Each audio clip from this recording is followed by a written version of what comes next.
So this video is going to be a survey of the knives in my collection that have one of my favorite blade shapes, the Wharncliffe.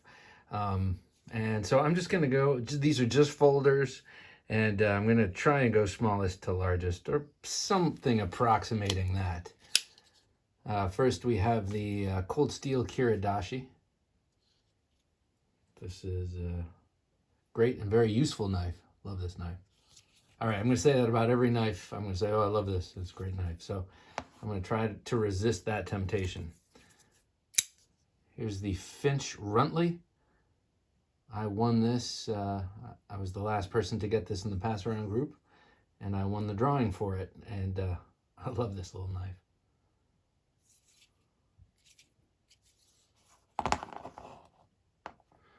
So, the excellent Tangram Santa Fe. So this is a great place to jump in and say Wharncliffe-like blades. Yes, there's a belly to this blade, so technically it's not a Wharncliffe, but I'm not being that particular. Best knife for 25 bucks, or at least it was at the time. And two of my favorites from Spyderco. The Yojimbo 2. This is the Blade HQ exclusive in M4 steel with the JG10, which I love, and I put a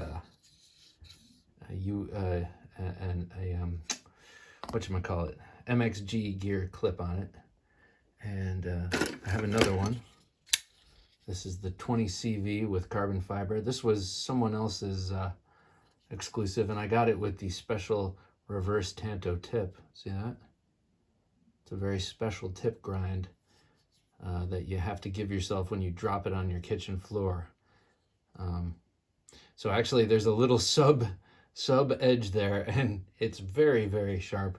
Cuts really well, but soon I got to send this off to Jared of Neves Knives to fix that, because it will just kill me. Functionally it works great, but looking at it, it will ruin my life.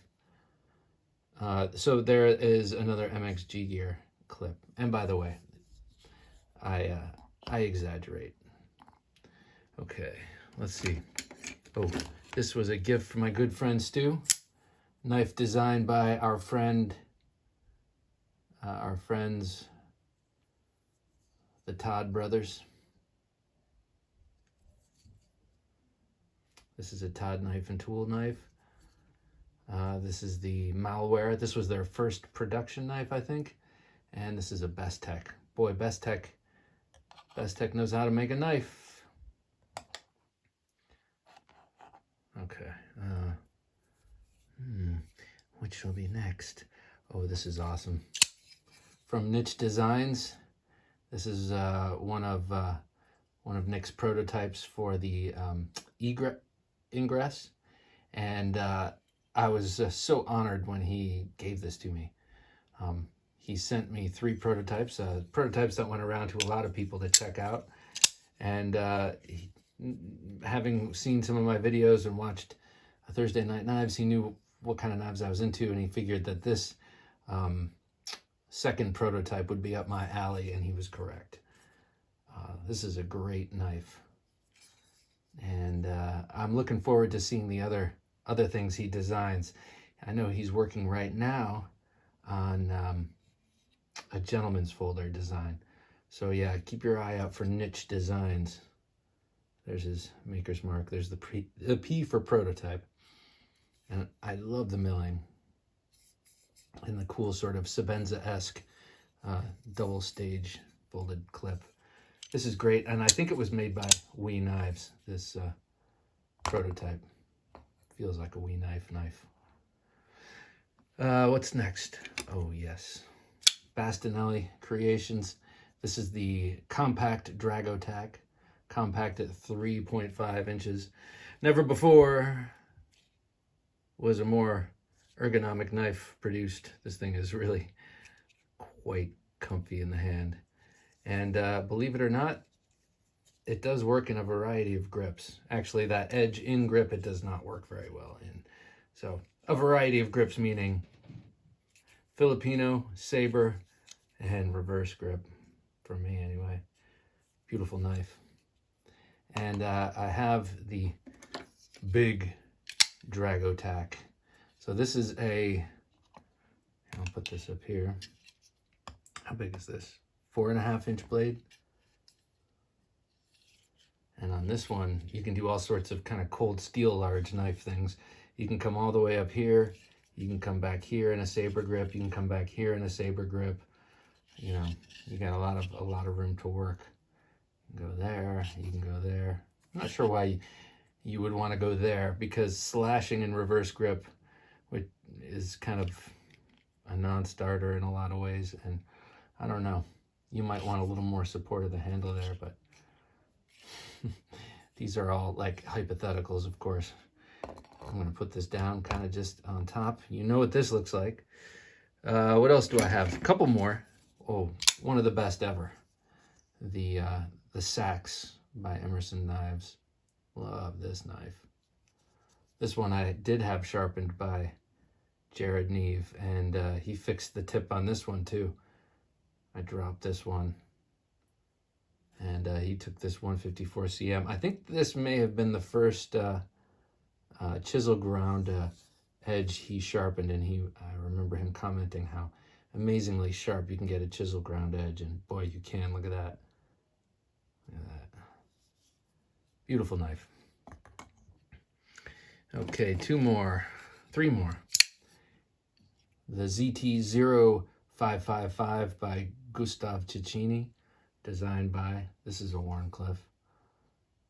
A cool modified Wharncliffe. Looks like a stealth fighter wing or something. This is one of those knives that I'm always threatening to sell. But it's so cool, it just always wins me back over in the moment of truth. All right, two more. Here is the Hinderer XM 24 Wharncliffe, just one of my absolute all-time favorite knives right here, in the battle-worn finish on the one side and on the blade. Just a beautiful Wharncliffe blade. One of the few blades that looks better with a choil than without, if you ask me. And want to know how I know? The last one is the DLT no choil exclusive Hinderer XM 18 3.5 inch no choil. Now, this is another Wharncliffe that I dropped on the ground and chipped and was very upset about. But I sent this along to Jared, and he took it down, removed as much material as necessary to get that point back without taking too much back off down here. So granted, maybe you'd see a millimeter more steel parallel to the edge here, but still, I still think the Hinderer Wharncliffe is probably the best looking Wharncliffe, and I think it looks even better with a choil. And usually I'm more for more cutting edge, but what do you think? Leave that comment down below. All right, guys, thank you for humoring me and checking out my Wharncliffe knives. They are near and dear to me, and it always makes me bristle when I drop them. All right, take care.